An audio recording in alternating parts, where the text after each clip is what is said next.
Nababwira cyo production ndacyari kwa kundi ntashyiri guhinduka, ariko ibijyanye no kuririmba no kuba umu artiste uririmba byo ntabwo ndabishyira ku murongo neza ngo mbihereze umurongo ya. Muri award za Kina Music ariko zitegurwa n'isango, uri mu bantu bayoboye mu majwi ku ndirimbo zawe ebyiri umaze gukora. Ni experience kugira ute uri mu bantu bayoboye mu majwi muri award zandera birama isango ariko zitegurwa za Kina Music zitegurwa n'isango. Cyane ntabwo nari mbizi ubwo nyibimenya na Music Awards. Uyu muntu wayoboye mu majwi menshi ni ibintu bivuze iki kuri wowe? Shangi ntabwo ari ubwa mbere naba ngiye kugitwara. Ngiye n'ubushize nagitwaye ndababwira ati ntabwo birangiye biracyaza. Murabona se ukuntu mba mvuga nkeneye umuvugizi iyo munyitegera ubundi mwe mumbona muto urabona nkeneye umuvugizi nta kazi namuhaye niba narakamuhaye ndakamwambuye nta muvugizi nkeneye ngiye mfite ubushobozi bwo kwisobanura no gusobanurira ibyanjye bikaboneka. Abamwe babifata nk'amashyari cyangwa se bakabifata nk'uko biba urwangano hagati y'abantu. Wowe ni ibintu byawe na The Ben atari ibintu bishobora gutuma muziki wacu urushaho kuryoha? Nta kintu na kimwe mpfa na The Ben, umuhanzi mwiza nanjye nkaba umuhanzi mwiza cyane. So nta kintu mfasha muri studio, nta nyishyurira indirimbo, nta sambu tugabana, nta kibazo na kimwe dufitanye. Ibi ni entertainment, ni abafana bonyine ubwo bavuga bati ngiye mfana uyu nayo mfana uyu, kandi ibyo ntago nta hantu wabicikira, niko bimeze, niyo realite. Ariko mu by'ukuri nta kibazo na kimwe ngiye mfitanye na The Ben. Muri ukwezi kwa 12 afite ubukwe, uramutse utumiwe ugatuma muri buze guperforminga, ariko byasabwe ko ari nk'imwerano nakubita ari nibyo navuze ye naririmba nta kibazo naharirimbira, kuko muri urukundo ni ikintu cyabuze mu bantu benshi. Iyo ubonye abantu bashyize hamwe, kandi felicitation kuri we, iyo ubonye abantu bashyize hamwe bakemeza kubana, gukora ubukwe, ni ibintu byiza man, ni ibintu byiza cyane, naburirimbamo pe.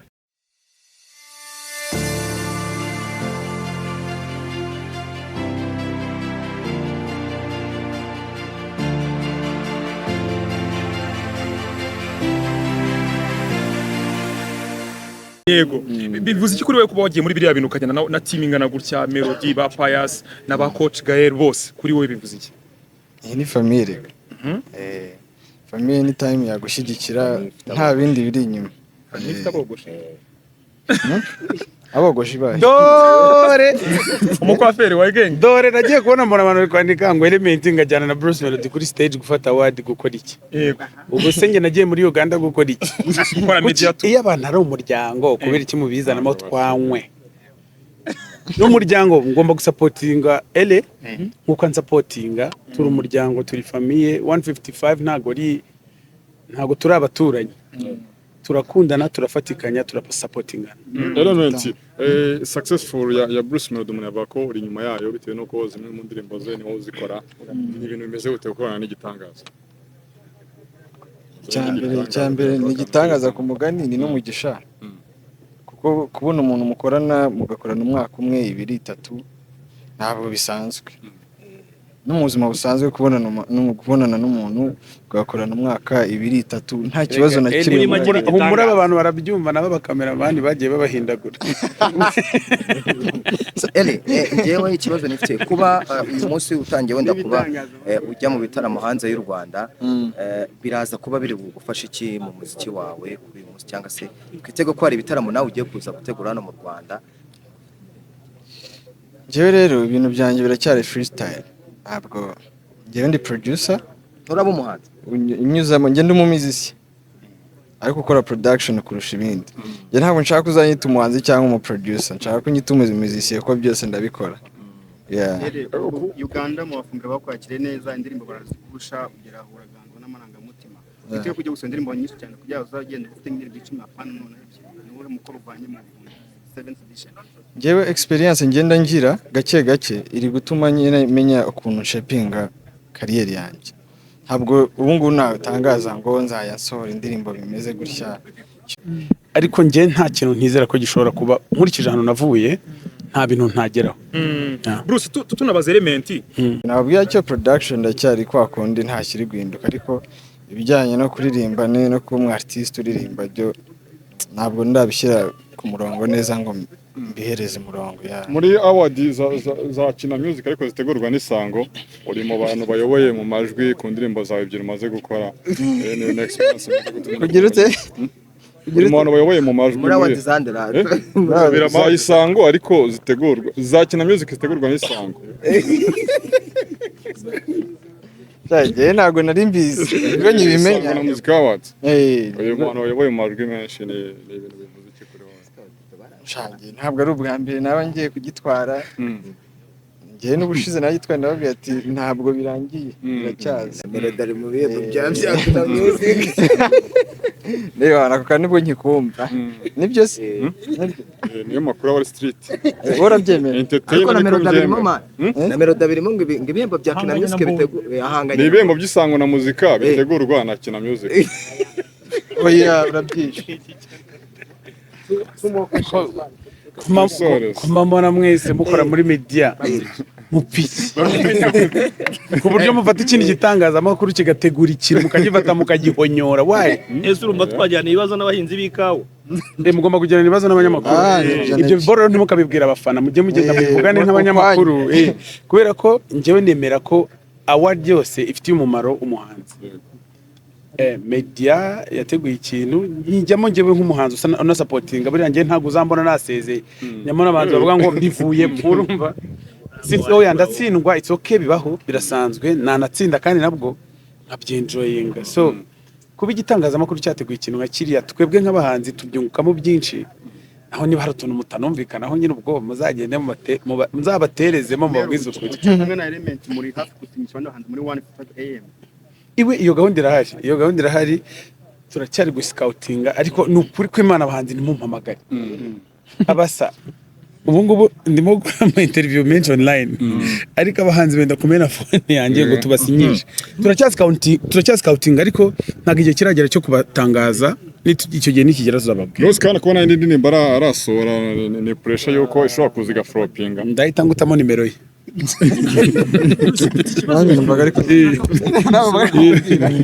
mu minsi ishize twahoze tubona competition y'umuziki irimo kuzamuka cyane uri imbere hari The Ben hari Blue Medi agira gutya asa n'umuntu usubiye inyuma kuri wowe ntabwo ukibona nk'icyuho kubura Medi muri industry muri competition njye ntabwo mbikunda iyo umuntu abivuyemo ntabwo ndi kubabeshya Medi Ben waracyabirimo ubwo byahita binshanga nkatakaza igisubizo cya mbere ntabwo mbikunda iyo umuhanzi abivuyemo nizera ko umuziki kuwukora turi benshi bitera imbaraga na wave ikaba nini ku buryo n'abandi bose babibona iyo umwe agiye rero tuba tutakaje umuntu gusa Medi we ntiyagiye nk'ukosoye yavuye mu muziki dukora ajya muri gospel baza bano bajinje mvumbisha indirimbo ya Israel mbonye yitwa ni Nasiri niko Imana yabyutse imbwira mu gitondo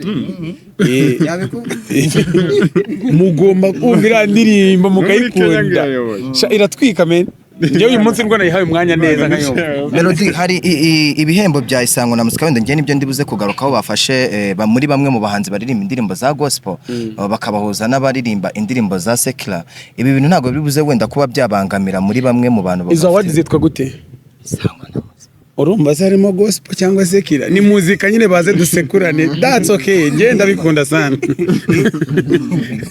murakoze ya element hari indirimbo iherutse gusohoka yitwa Bana ya Shafi ari kumwe na Chris Easy iriya ndirimbo success iri kugira kuri wowe nk'uwayikoze niyo wari witeze kuba wayibona njye nari mbizi nayitangiye ubundi nakoze beat bose bicaye muri studio nkabona bose ntabwo bari kuba convince twarangije indirimbo twarangije umunsi wose mbona badafite icyizere cy'indirimbo ariko ukuntu iri kuba ndi kumva nabahamagara ngo ati muri kubibona se ngo mwigiragira ngewe hari ukuntu mfite iyo vision wenda bo batabifite ariko numva nabahamagara nkabaza uko bimeze Soraya Ramos wamukoreye indirimbo Buka Banada yari iri mu ndirimbo zahataniye Trace muri Trace na Afrima y'ubushize yarimo kuba wowe utari nomine muri bino bihembo nka best producer kandi ufite indirimbo zirimo guhatana ntabwo ari ikibazo nicyo ushobora kubwiriza njye cyane njye ntawe ngira pressure maze ko igihe cyanjye gihari ariko niba ntubwo nibuka neza hari undi mu producer wabonye hatana iyo kategori ntabwo bigeze bayi na East Africa ntawe nabonye ntawe urimo bivuze ko dukeneye hari ikindi kintu rero niyo hakwiye gushyirwa imbaraga kubera ko turakomeza dukora uko turi gukora kuko ntabwo ari bibi ndabizi ko biraza kugera ahantu twifuza kuko nibyo turi gukora ntabwo twari tuzi ko bizaba biri hano. Mu rugo wavuyemo country harimo bamwe mu ba producer bashyashya barimo muhanganiye ibihembo mu bihembo bya Isango na muzika. Kuri wowe uyu munsi nta pressure biri buze kugushyiraho urumva n'ubundi nubwo wavuye mu rugo isahanu yizi neza uzi uburyo ibiryo biribwa kugira ngo bize bimeze fresh muri wowe nta bwoba waba ufite bw'aba producer bari mu rugo wahozemo kuba uyu munsi bashobora kuba bakugaraguza agati mu bihembo bya Isango na muzika? Njyewe rero nizerera mu mugisha w'umuntu buri muntu wese afite umugisha we ibyo nagezeho nanjye ntabwo nari nabibonye muzagera kuri ibi so nimba ari kuza ni byiza ko haza umuproducer ni byiza ko aho navuye hatasigara icyuho ahubwo hakajyamo abandi nabo bashoboye so is better yo rero njye numva ari byiza cyane ahubwo baze nimba ari aho dukorane kuri cya giti iki giti umanuka se Kigali akira ni cyanjye gusa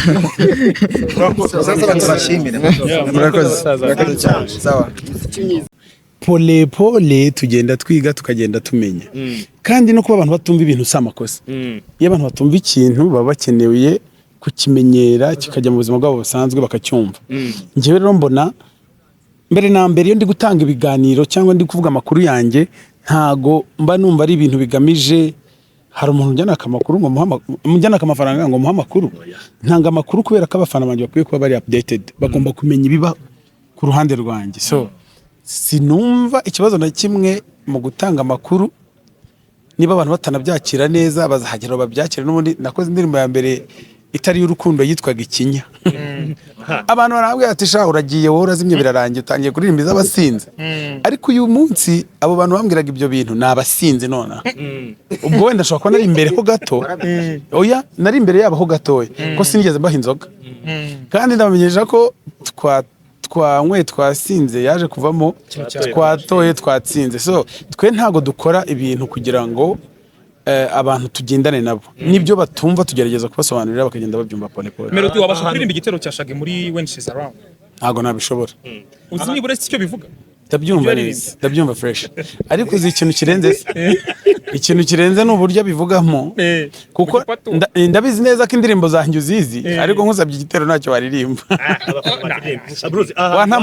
Nagutama. Dore uyu muntu arigaragaje arashaka kuririmba igitero cy'indirimbo yanjye. Ngiye oya ngiye kumusaba igitero cy'indirimbo yanjye yakidutse. Oya ntago ari ngiye kugusaba. Ndagutama indirimbo rwose imaze iminsi. Kandi ndabizi neza ko yizi ntago ari ibintu byo kwisararanga. Indirimbo nakoranye na Roland yitwa Mahwi. Iyi ndirimbo yitwa Mahwi. Igitero ushaka ndirimbo. Icyanjye. Kivuga ngo iki nagitangira. Ngo kivuga ngo iki.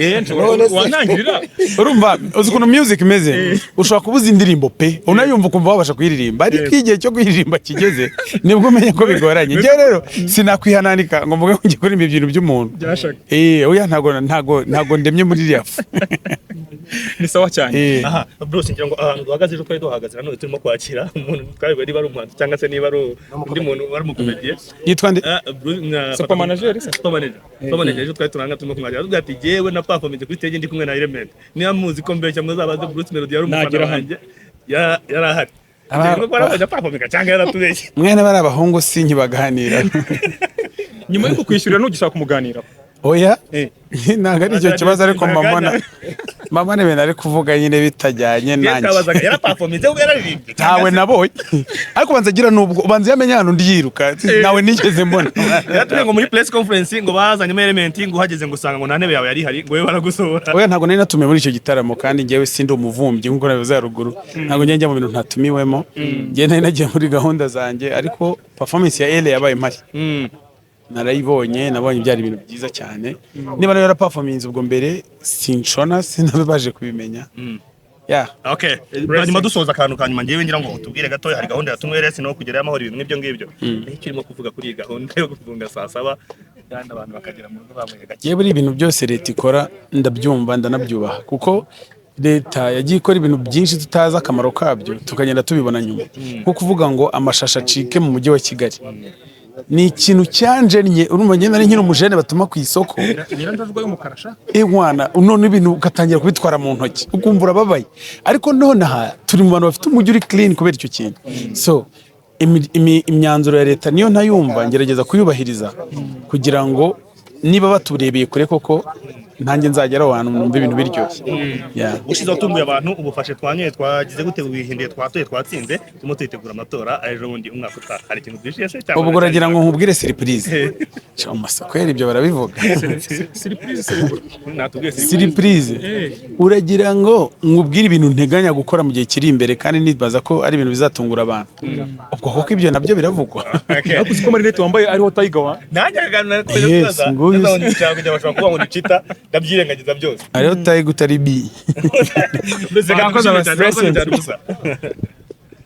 nta kintu na kimwe mpfa na The Ben ni umuhanzi mwiza nanjye nkaba umuhanzi mwiza cyane so nta kintu mfasha muri studio nta nyishyurira indirimbo nta sambu tugabana nta kibazo na kimwe dufitanye ibi ni entertainment ni abafana bonyine ubwo bavuga bati ngiye mfana uyu nayo mfana uyu kandi ibyo ntago nta hantu wabicikira niko bimeze niyo realite ariko mu by'ukuri nta kibazo na kimwe ngewe mfitanye na The Ben muri ukwezi kwa 12 afite ubukwe uramutse utumiwe ugatuma uri buze guperforminga ariko byasabwe ko ari nk'intera nakubita ari nibyo navuze naririmba nta kibazo naharirimbira kuko uri urukundo ni ikintu cyabuze mu bantu benshi iyo ubonye abantu bashyize hamwe kandi felicitation kuri we iyo ubonye abantu bashyize hamwe bakemeza kubana gukora ubukwe ni ibintu byiza man ni ibintu byiza cyane naburirimbamo pe bati Fata kumavuta we na blues ubwo turagaruka kuri cya kibazo cyo kuvuga ngo namabi bamwe bavuga bati bari kubana ba The Ben abandi bari kubana ba Bruce Melody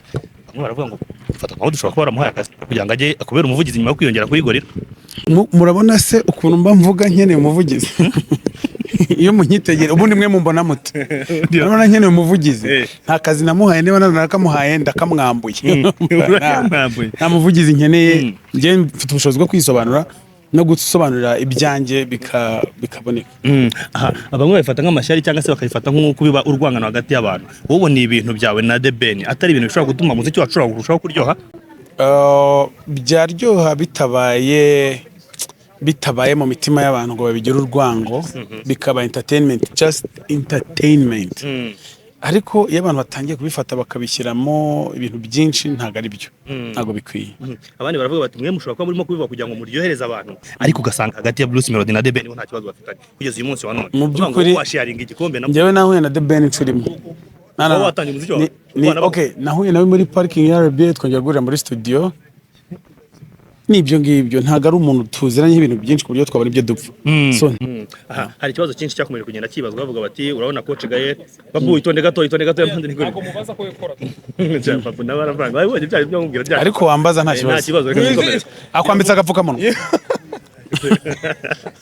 Ujembo murankambaye biravuga yuko coach Gaye numwe mu bantu bazanye amafaranga menshi cyane bamenaho muri uyu muziki nyarwanda bandi baratangira baravuga bati wabona aje kutwicara kuko yafashe uruhande rumwe araruzamura urundi rusumera nka rusubiye hasi wowe niko ubibona cyangwa se ubona ari nk'umufatanya bikorwa waje njye by'abandi ntabyo nzi nta nubwo nta na business z'undi muntu ndimo cyo nikorera imirimo yanjye iyo Imana yishimye blessing nyine nkakomeza gutera imbere ibyo yakoranye na Ben babikoranye ntahari ibyo ari gukorana nanjye nibyo byonyine nzi so icyo nitaho cyonyine n'uruhande rwanjye urumwe mu bantu batangiye umuziki kera cyane ariko kaza gufatwa nyuma ntikarekura umaje gufata bavuga sindi burekura ibanga niriye guhozaho byagenze bite aho wafatiye ko wanze kurekura ngo n'abandi bati mbanza biterwa hari n'ubuzima umuntu aba yagiye anyuramo njye ntago nafata iterambere ngo ndigire ibintu umuntu akinisha uretse nanjye n'abandi bantu bose rigamani nta muntu ubaho udasanzwe twese turavuka nk'ababebe tugakura tugakora ibyo dukoze nibyo bitugira abantu tubabo rero ntago nabana bitangiye gukunda ngo byangize Melody ukora ikiganiro na Irene waravuze ati Ben nimba nabishaka bamuzene mucisha kanyafu ukunda wari seri cyangwa ubona yakagucisha indirimbo ivuga ngo nzagukubita ikinyafu nihanjye niyawe ariko nago irimbeye The Ben karikunda we oya ariko nanone niba bashaka ko duhangana twahangana, ntago ndi umugabo ugira ubwoba ngenda umuji. oya Ntago ndi umuji ugira ubwoba. Iyo bato niba iri ngombwa izaze nyine tuhatwike nta ribi. Kandi ngiye buri ama competition nagiye njyamo kenshi nagiye nyatsinda. oya umugabo kuvuga yuko igihe cyose ukoze ama interview uyakora wishongora wenda ku bantu wenda icyo gihe mushobora kuba mufitanye ibibazo. Ni bibi se kwishongora? Nyine kari bibi ko wowe wenda ugaragaza ko wowe ushobora kuba wishyize hejuru cyane. Noneho ndi hasi. Murashaka ko nzabimubwira ni ngewe rwose byarananiye ariko ye murasetsa. Oya iyo utigirira icyizere n'abandi ntacyo bakugirira. Genda umuntu wigirira icyizere kandi nemera ko akazi nkora ari akadanje. Mbibasubiriremo big time, genda umuntu wa danje ukora ibintu bya danje. Utuntu kuri utuntu twawe.